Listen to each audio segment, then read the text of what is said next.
Мы готовы и будем стремиться создавать для иностранных туристов, приезжающих в город Ош, еще больше лучшую туристическую среду.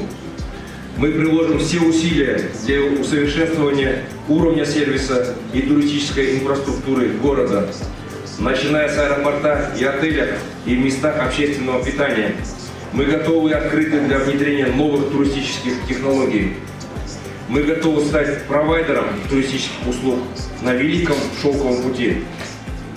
В связи с чем, уважаемые участники форума, прошу вас включить в резолюцию форума пункт о признании города Ош всемирным туристическим провайдером Великого Шелкового пути.